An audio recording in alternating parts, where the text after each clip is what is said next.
A nova criação. A nova criação, suprema esperança de todos os redimidos, é o último ponto a que o Evangelho nos conduz, logo será vista, concretizada no céu, mas nós já temos o privilégio de formar parte dela espiritualmente. Nós, porém, segundo a sua promessa, esperamos novos céus e nova terra. 2 Pedro capítulo 3, versículo 13, Deus introduz a nova criação não para atender a uma necessidade da nossa parte, mas para satisfazer a sua própria natureza santa. Tínhamos necessidade de ser perdoados, justificados e restaurados por causa de todos os estragos causados pelo pecado, mas dificilmente podemos dizer que tínhamos necessidade de ser criados em Cristo Jesus, Efésios capítulo 2, versículo 10. Este maravilhoso acontecimento se insere no plano de Deus para satisfazer-lhe o coração. Como ocorre com outros aspectos do Evangelho, também descobrimos alguns vislumbre da nova criação no Antigo Testamento. Eis que crio para Jerusalém alegria e para o seu povo regozijo. Isaías capítulo 65, versículo 18. Há profecias que anunciam esta verdade, só revelada plenamente no Novo Testamento. Assim lemos: Eis que eu crio novos céus e nova terra. Isaías capítulo 65, versículo 17. Veja também o versículo 18. Capítulo 66, versículo 22. Contudo, ao examinar o contexto, logo vemos que esta passagem alude apenas às visões de Apocalipse capítulo 21, versículos 1 a 5. O profeta fala sobretudo da glória de Jerusalém e das novas condições que prevalecerão no período milenar, quando a morte ainda poderá ocorrer em certas condições, enquanto o livro de Apocalipse descreve as cenas do estado eterno, quando a morte já terá desaparecido para sempre. No Antigo Testamento, a nova criação é apresentada de um ponto de vista limitado em relação à terra, pois era o que convinha nessa época em que o governo de Deus dizia respeito principalmente às coisas materiais. A primeira menção da nova criação no Novo Testamento é categórica. Cada um dos que estão em Cristo é uma nova criação. 2 Coríntios capítulo 5, versículo 17. Não uma nova criatura, mas sim uma nova criação. O estilo do apóstolo é muito vigoroso. Ele omite o verbo ser e, com alegria, exclama: de modo que se alguém está em Cristo, nova criação. A nossa posição em Cristo não implica nada menos que isso. A Epístola aos Romanos apresenta claramente a posição do crente em Cristo Jesus, está colocado além de toda a condenação.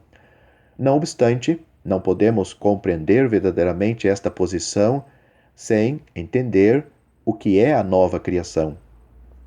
Estamos nele porque somos criados nele. Somos feitura dele, criados em Cristo Jesus. Efésios capítulo 2, versículo 10. A velha criação era obra de Deus, foi criada pelo Filho, mas não criada nele. O pecado pôde introduzir-se nela, mas jamais entrará na nova criação, porque esta recebe de Cristo a vida e a natureza dele. O final de 2 Coríntios capítulo 5 mostra que existe estreita relação entre a reconciliação e a nova criação. Ver também Efésios capítulo 2, versículos 15 e 16. A reconciliação consiste em que todas as coisas fiquem em harmonia com Deus. Isto só é possível por meio de uma nova criação que, extraída tudo de Deus, uma criação em Cristo. Contudo, esta não pode ser estabelecida senão sobre uma base justa, depois de ter sido julgado o pecado que marcou a velha criação. A nova criação, como a reconciliação, tem a sua origem no amor de Deus e se fundamenta na justiça dele. Assim como a reconciliação é um dos frutos da obra de Cristo por nós, a nova criação é o fruto da obra de Deus em nós, como demonstra 2 Coríntios capítulo 5 e Efésios capítulo 2. Todos estávamos espiritualmente mortos. É a mesma comprovação.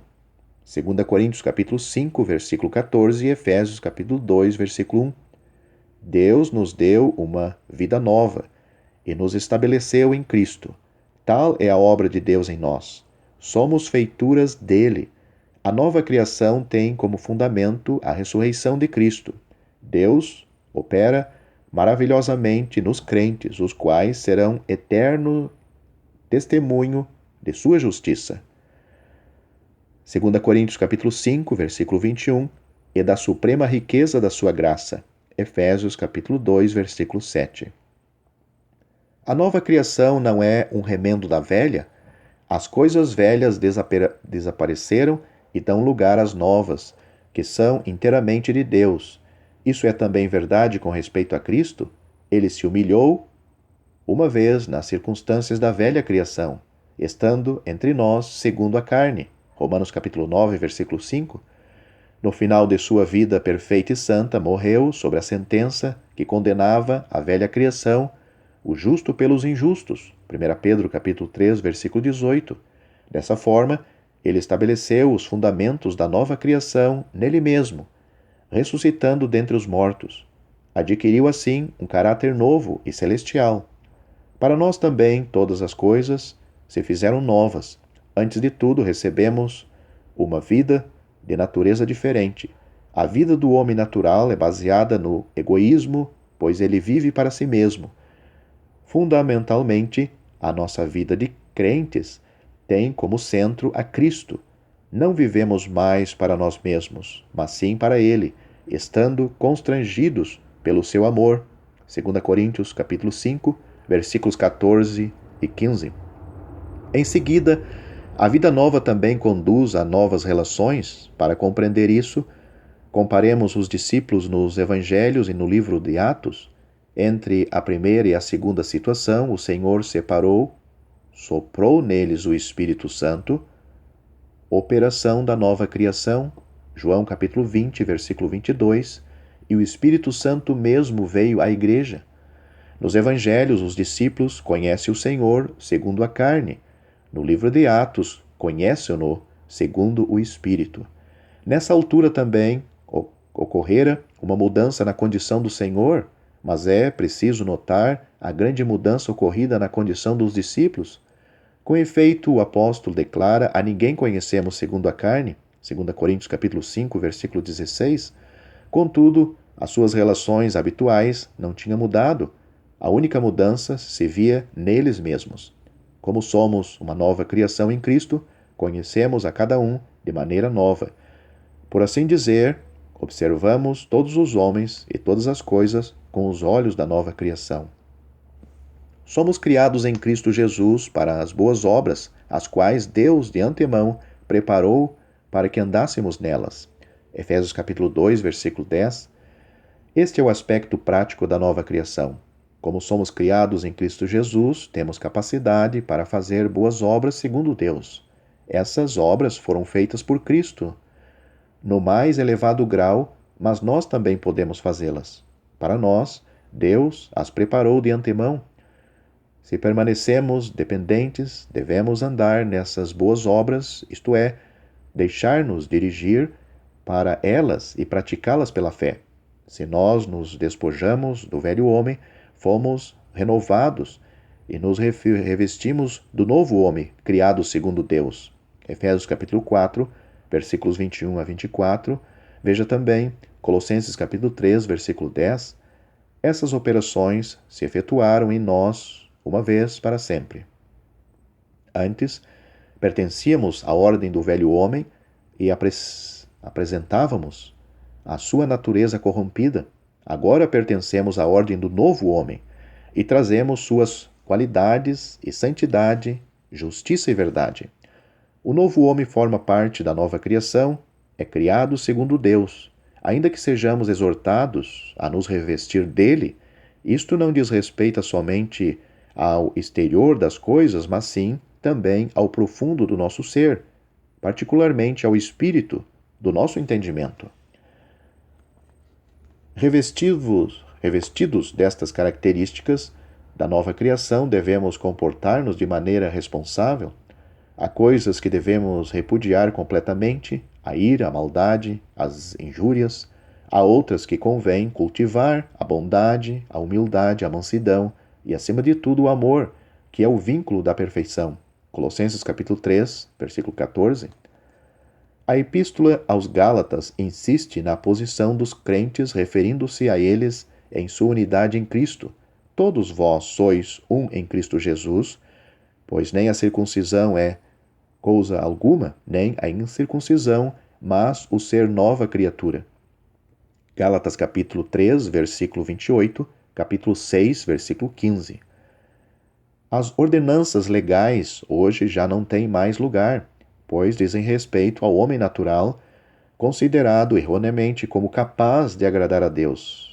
As diferenças de origem também desapareceram entre os crentes, pois, sendo criados em Cristo, tudo é extraído dele.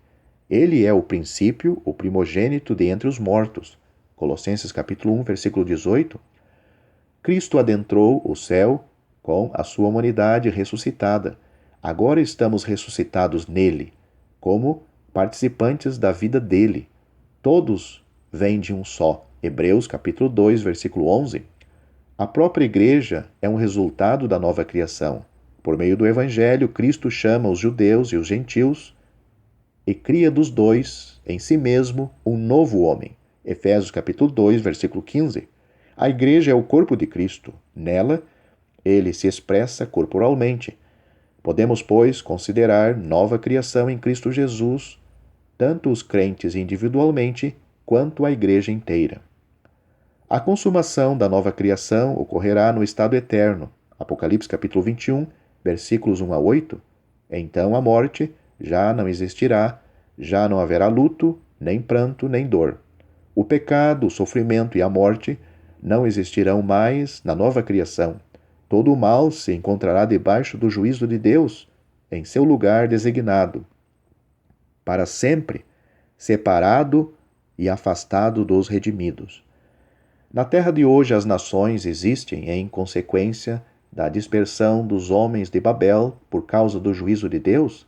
Por isso, elas desaparecerão e Deus voltará a seu propósito inicial, habitará com os homens. Ele habitará na nova terra como o Deus deles, em santa liberdade, porque aí também habitará a justiça. 2 Pedro capítulo 3, versículo 13. Durante o milênio, a justiça não habitará com os homens, ela vai sim reinar, mas somente até o tempo em que a sua supremacia for contestada, a supremacia de Deus. E depois do último enfrentamento, no final do milênio, Apocalipse capítulo 20, versículos 8 a 10, que a justiça passará a habitar num repouso que nunca mais será perturbado. As nações não existirão mais na nova terra. Não obstante, subsistirá uma diferença entre os homens que estão nos céus e os que estão na terra. A igreja conservará sempre um lugar de bênção particular.